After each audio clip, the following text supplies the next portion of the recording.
Hello, a day late for my update. Um, so I've been reading a lot online because, you're trying to figure out what's normal and when you should be worried. This past week has been a bad week. My pain levels were steadily decreasing, but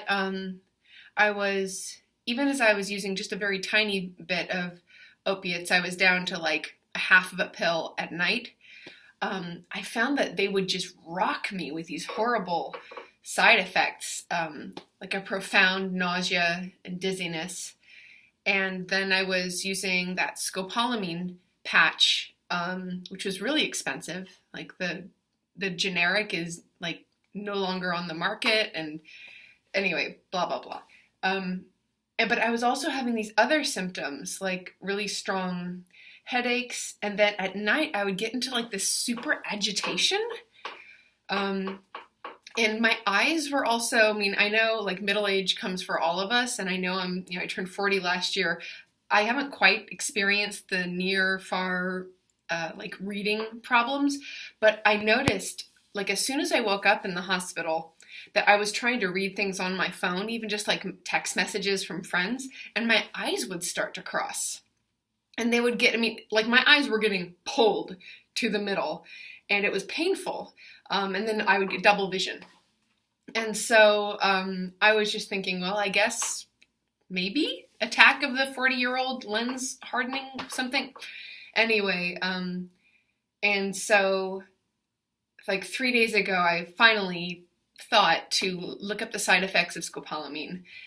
And that's actually the thing that's been giving me as much like dizziness and anything.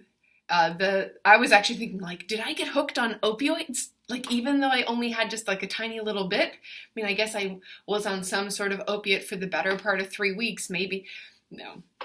I took the scopolamine patch off, and of course it's transdermal, so it took a while for it to get out of my system.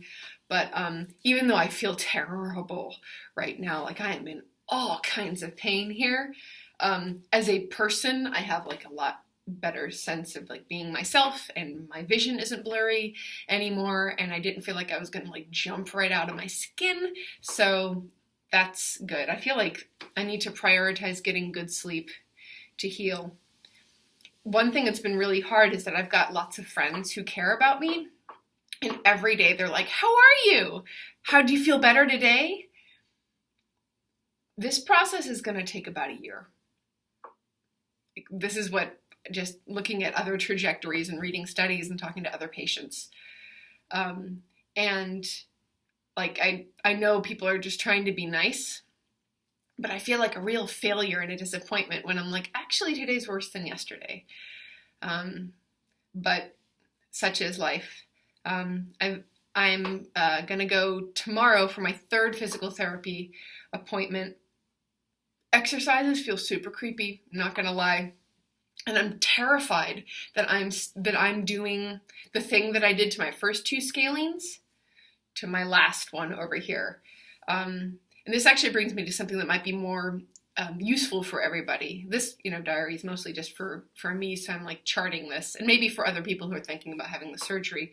But something that I get asked a lot, especially by cellists in pain, and I see quite a few of them because I'm kind of known for talking frankly about injuries and being able to see different postures and things that can cause them.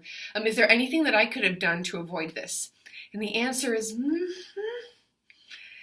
So the problem is, this was caused by kind of like a critical nexus of things happening, and then not helped at all by the fact that it happened over a very long period of time. People who've been following this blog from the beginning remember in 2009, I had my ulnar nerve transposed because they thought that was the problem. Even though I was like still having problems up here, they were saying, well, it's probably just a referred pain, which it is. But it seems clear that a few things happened. That this brachial plexus, which is, right, this is where the whole injury syndrome occurs. It's a very dense, very rich place. So that's starting off. We tend towards crushing things in here. especially if you sit a whole bunch. And of course, I'm Generation X, right? So we're like the first generation to be, hyper plugged into the computer terminal like from age, for me, it was like 17 on, lots and lots of time. So I would spend so much time sitting. So playing with my stand partner, I was always in this slight chin forward posture because my eyesight was always just a little bit crappy. But you have to, split the difference when you're on a stand with somebody. It can't just be for me. And then also on the computer, just like that naturally happens. And then we naturally fold forward. And then cellists, we naturally fold forward. Women, we tend to fold forward. So like there's all of these things working against me. And then you add to that the fact that I played with a lot of physical intensity in my hands, probably because I tend towards anxiety. I definitely had like my shoulders up a whole lot. And then over time, these things just shortened. Plus, I had a pretty terrible car accident I was involved in with my parents on my 20th birthday. We actually went by the spot of it, or I did, last time I was in Los Angeles, and that guy's head still has not grown back. If you go to the corner of Nordhoff and Etiwanda in Northridge, right across from the CSUN Music Department, it's on the southeast corner. Anyway, so an old guy in diabetic coma basically went through a red light at like 70 miles an hour, and we were just entering the intersection, and so we got spun, and my head broke the window. I think my dad broke some ribs. My mom might have fractured her leg or something. Anyway, but I got a brutal case of whiplash. Now, I had, of course, had lots of cello-related pain before that, but it really ramped up after that. And so a car accident is one of the things that can give you thoracic outlet syndrome as your body just tries to heal. The soft tissues just constrict. And all of this stuff is just maladapted body protection. Your body's just trying to like keep something safe, unfortunately. So I probably could have, if I'd gotten treatment sooner, that seems to be the number one indicator of the successful outcome. If I hadn't played with so much tension, I probably wouldn't have gotten the severe tendonitis, and it probably would have been a better, more clear path towards a diagnosis. I really do think the number one enemy for me was the fact that it took nearly 30 years to get a diagnosis. And there was a real brief glint. My parents, for I think it was my 16th birthday, my mom and I went up to San Francisco. And we coupled it with a meeting with Dr. Gordon Engel, who at the time was running a clinic for dancers and musicians with injuries in Kaiser. And so I went to see him, and I was describing all my issues and whatever. And I remember he put his hands on me here, and he kind of was feeling around my clavicle and feeling up and down my neck. And he's like, I mean, you don't have an extra rib, but I guess it could be thoracic outlet syndrome. And then he just like nothing was ever said after that. Like no further diagnostics. I would mention it to other doctors, and they're like, no, you don't have the extra rib. Because some people are apparently born with like an extra rib up here. They call it a cervical rib, and it's actually above the clavicle. Wild. Anyway, so I just think that the amount of time that it went on really allowed things to get very strange in here. And so right now, I'm in a lot of pain. It's a lot of neck and scapula, my old jam. The scapula is definitely like the oldest pain I have, but now I'm feeling it here. And so I'm wondering, is this new muscle, the last remaining scalene, is that because it's doing its job?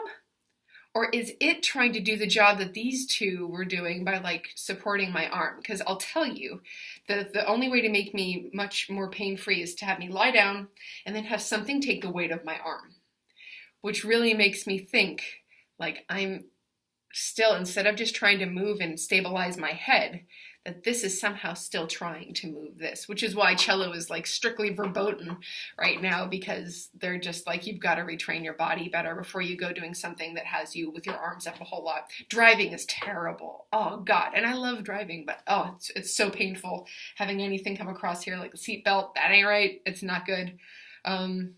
Anyway, so, the other thing that they added, so, it's like neck rolls and scapula squeezes, feels so freaking creepy. I'm doing lots of like tuck the chin in stuff, which does send a bunch of like pain and sensation through here. So I'm going to ask them if that's what it's supposed to do.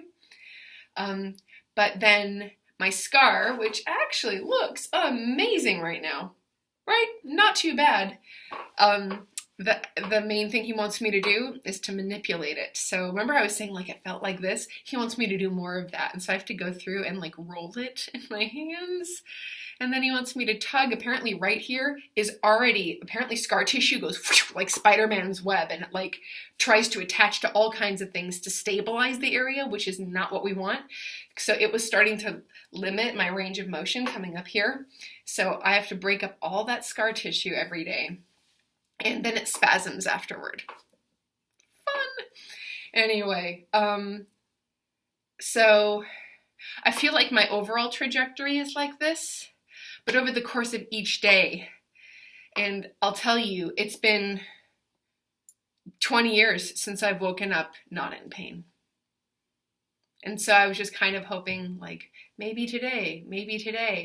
And I think I need to be a little bit more Buddhist about it and be curious about what's going on, so the pain doesn't make me feel like a failure. Because if one of my students said that to me, I would say, oh God, that's not a good place to be in. And your frame of mind definitely does affect your healing. So that's what I've got going on right now. So hopefully next week I'll have an answer about my posture, because I'm really curious as to whether this guy's trying to get back in the act. I hope not. Anyways, this is a super long one. Thank you for staying with me. My hair looked way cuter in the bathroom, by the way. This is a mess. Sorry. Anyway, so I will see you next week or earlier if anything exciting happens. Thank you guys so much.